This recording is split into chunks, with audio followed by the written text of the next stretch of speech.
إنا لله وإنا إليه راجعون إنا لله وإنا إليه راجعون إنا لله وإنا إليه راجعون. إلهي هون حريستو المرحوم عبد الله علي أحمد وافو قدوميه دقمة مركو من أضيئة مسؤول dadka reer koonfur galbeed iyo dadka shabeellada hoose laf dhabar oo ahaa wanaagga nabadda horumarka dowladnimada ka shaqeynayay habeen iyo maalin u taagnaa badbaadada shacabka reer koonfur galbeed iyo reer shabeellada hoose iyo degmada marko maanta tii rabbi ilaahay ha u naxariisto argagixiso caalami ah yaa isku miidaamisay nin ehlunaara oo naftiis halliga ah yaa isku miidaamiyey asaga iyo dadka kale ee mas-uuliyiinta ahaa ee meesha kula dhintay intaba waxaan leenahay ilaahay ha u naxariisto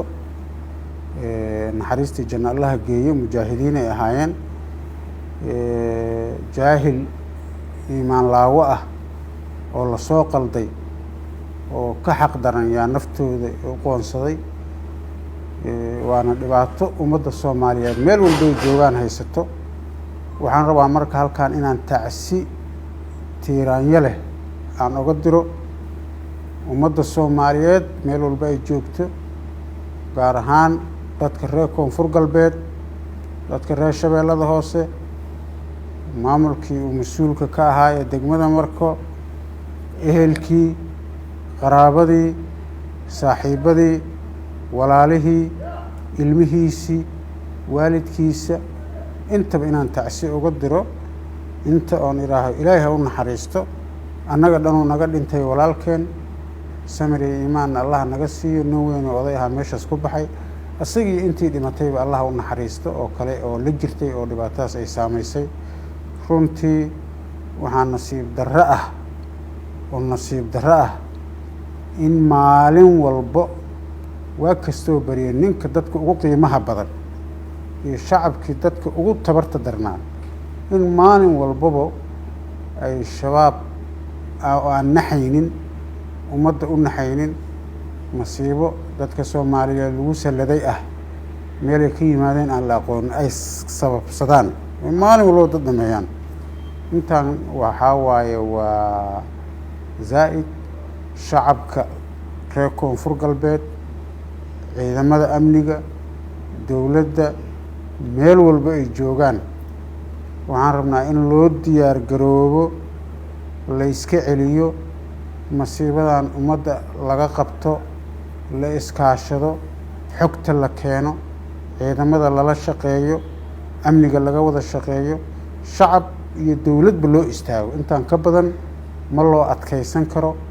mana la yeeli karo maalin walbaba ninkii waxtarka ahaa in cunug yaroo lasoo qalday oo isku qarxiyo oo dhibaateeyo oo dhibaato laga shaqeeyo runtii taas waa arrin naxdin leh waa ogtihiin maanta meesha ay marayaan intay dhibaatadii annaga naga badiyeen oy no wareeriyeen bay haddana waxay usii gudbeen dowladihii dariska ahaa iyo dhibaatadooda saamaysay oy gudihii sii galeen oy annagana sii baabi'iyeen waxaan rabnaa shacabka iyo dadka reer koonfur galbeed iyo dowladdaba in loo istaago la dagaalanka iyo iska dhicinta masiibada shabaab iyo argagixisadiisa loo istaago oo meel looga soo wada jeesto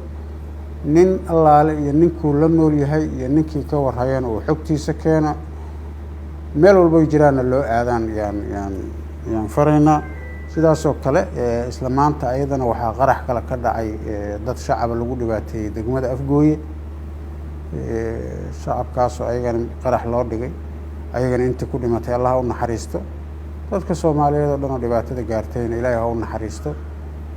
waxaan soo jeedinayaa reer koonfur galbeed gacmaha isqabsada u istaaga sida aan uga bixi lahayn balaayadan